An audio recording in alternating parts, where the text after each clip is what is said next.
Hello friends. इस video के अंदर मैं आपके साथ बात करूंगा कल्याण ज्वेलर्स की सक्सेस स्टोरी के बारे में।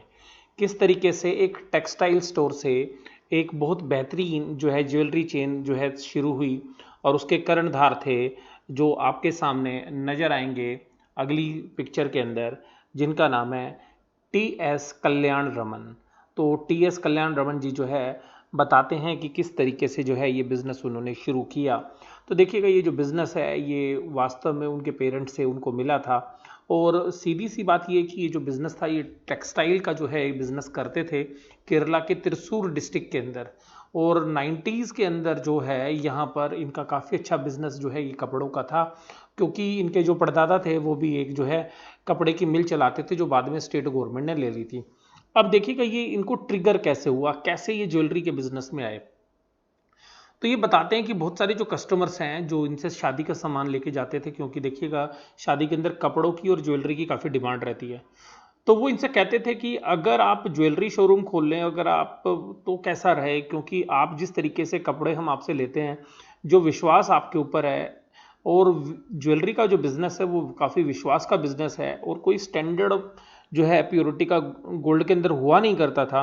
तो कहता है कि वहाँ से हमें एक बात स्ट्राइक करी कि क्यों ना ज्वेलरी के बिज़नेस में आया जाए, जहाँ पर कि एक गुडविल जो है बहुत अहमियत रखती है। दूसरी बात ये भी होती है कि एक स्टैंडर्ड जो है गोल्ड का जो है वो नहीं होता है, तो स्टैंडर्डाइज गोल्ड किस तरीके से जो है हम बेचें, तो यहाँ पर जो हमारी गुडविल है वो कैश की जा सकती है। दूसरा, जो ईमानदारी के साथ हम बिजनेस करेंगे तो यहाँ पर जो है हमें काफ़ी स्कोप जो है लगता है। तो ये बहुत सारे कस्टमर्स के जो व्यूज़ थे उनसे प्रभावित होके इन्होंने 4000 स्क्वायर मीटर के अंदर जो है एक ज्वेलरी शोरूम जो है इन्होंने खोला, पहला ज्वेलरी शोरूम।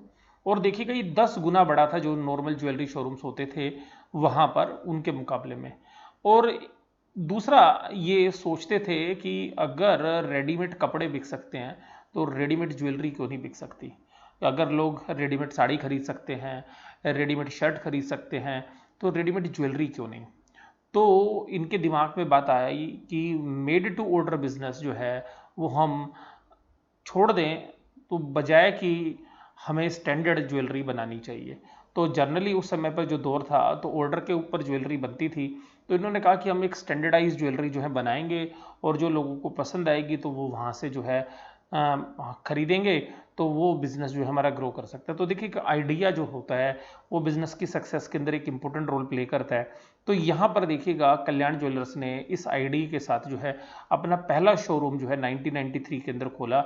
और अगले 7 साल तक उनके पास केवल एक ही शोरूम था। और वो ये कहते हैं कि जिस तरीके से उनके फादर ने अपने बच्चों को बिजनेसेस ट्रांसफ़र किए थे, तो मेरे पास जो है मेरे 2 लड़के हैं, तो मैंने अपने दोनों लड़कों के लिए जो है बिज़नेस खोलने की जो है सोची। तो मेरे पास एक ही शोरूम था, तो जो है ईयर 2000 के अंदर जो उन्होंने दूसरा जो है शोरूम खोला। तो उसके बाद जो एक और बात जो सबसे अहम जो मैं करना चाहूँगा आपके साथ, कि उन्होंने जब अपने शोरूम्स खोले तो 2011 तक, तो 2011 तक वो साउथ इंडिया के लगभग लगभग सभी मेट्रो जो हैं उन शहरों तक वो पहुंच चुके थे। लेकिन एक शहर था चेन्नई जहां पर कि वो नहीं पहुंचे थे। तो वो कहते थे कि जिस तरीके से मैंने अपना पहला शोरूम खोला था उसी तरीके से हम चेन्नई के अंदर भी कोई बहुत बड़ा धमाका जो है करेंगे। तो उन्होंने जो शोरूम खोला चेन्नई के अंदर वो 40,000 स्क्वायर फीट के साथ खोला, जहां पर कि 600 किलो ज्वेलरी जो है ये मैनेज करते हैं एक पॉइंट ऑफ टाइम के ऊपर, जहां पर कि 700 लोग जो है वीकडेज में आते हैं और 1200 लोग जो है करीबन वीकेंड में आते हैं। और ये जो सूचना है ये 2011 की है। तो आज की डेट में जो है नंबर्स बढ़ भी सकते हैं, घट भी सकते हैं।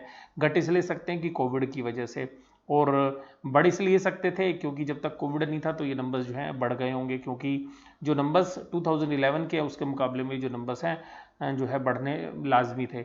इसके अलावा देखिएगा यहाँ पे कल्याण रमन जी जो है एक और बात बोलते हैं कि जो है चेन्नई का जो हमारा शोरूम है वो वर्ल्ड के अंदर जो है बिगेस्ट ज्वेलरी मार्केट है। अगर आप बात करेंगे तो यहाँ पर देखिएगा उन्होंने जो बिज़नेस के बारे में बात की, वहाँ से एक चीज़ और निकल कर आती है कि इनकी हिस्ट्री क्या थी।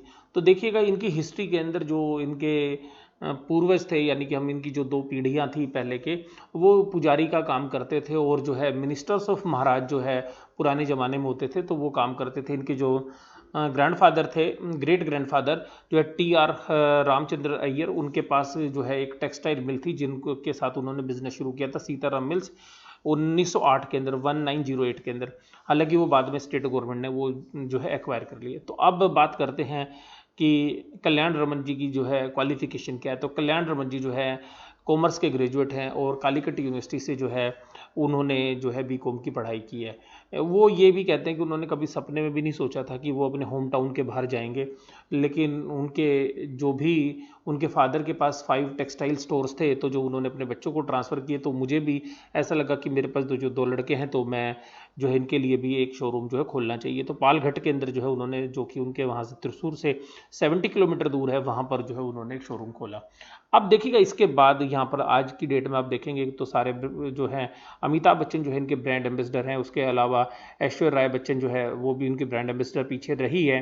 तो यहाँ पर साउथ इंडिया के भी जो बड़े कलाकार हैं उनको ये जो है अपने एडवर्टीजमेंट नेटवर्क के अंदर रखते हैं। और देखिएगा ये था ईयर 2014 जहाँ पर कि वारवरी पिनकस ने इनके बिजनेस के अंदर इन्वेस्टमेंट की और इन्होंने जो प्राइवेट इक्विटी को जिस तरीके से अट्रैक्ट किया, वो अब देखिएगा अपना IPO लेके आ रही है और इसके साथ साथ जो कंपनी के प्रमोटर हैं वो भी अपना जो है ऑफर फॉर सेल लेके आएंगे। अब देखिएगा कल्याण ज्वेलर्स की वेबसाइट से ये इन्फॉर्मेशन जो मैं आपके सामने लेके आ रहा हूँ। तो अब देखिएगा ये जिस तरीके की ज्वेलरी बनाते हैं, वहाँ पर आप देखिएगा इनका जो मुकाबला है वो, हालांकि वो बहुत बड़े प्लेयर्स हैं जैसे कि टाइटन, तो उसी तरीके के सेगमेंट के अंदर जो है ये अपना बिजनेस जो है ग्रो कर रहे हैं। और ये इनके 2 लड़के हैं जिसमें का बड़े लड़के का नाम है राजेश कल्याण रमन और जो छोटे लड़के हैं उनका नाम है रमेश कल्याण रमन। और ये भी जो है विज़न के साथ काम कर रहे हैं, अपने फादर के विज़न के तरीके से जैसे इनके फादर काम करते हैं। और देखिएगा यहाँ पर मैं इसके अंदर आपके साथ एक ही बात बोलना चाहूँगा कि आप जो है इनके बारे में और भी अगर पढ़ना चाहते हैं तो वेबसाइट के ऊपर काफ़ी सूचनाएं जो हैं आपको मिल जाएंगी। तो मैंने जो भी इन्फॉर्मेशन, जो मेनली इन्फॉर्मेशन आपको अच्छी लगती हो, वो सारी इन्फॉर्मेशन जो है मैंने कलेक्ट करने की कोशिश की है। तो अभी देखिएगा ये जो बिज़नेस है ये करीबन 10,000 करोड़ से ऊपर की जो है सेल कर रहा है और 145 करोड़ के जो है प्रॉफिट ये अर्न कर रहा है। तो अब देखिएगा यहाँ पर ये जो कंपनी अपने जो IPO लेके आ रही है, उस IPO के अंदर खास बात क्या है।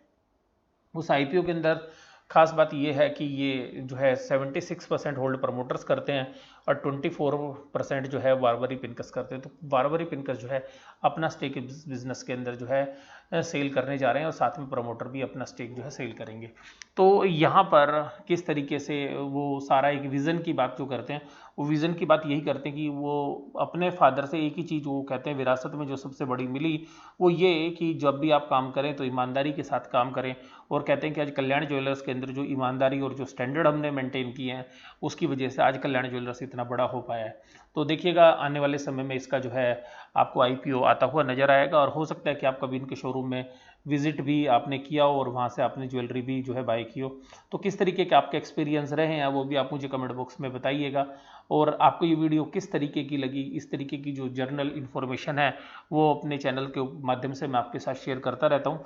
तो आपके जो कमेंट्स हैं वो भी मैं जो है सुनना चाहूँगा कि किस तरीके के रहते हैं। तो आप अपने कमेंट जरूर से ज़रूर लिखिएगा।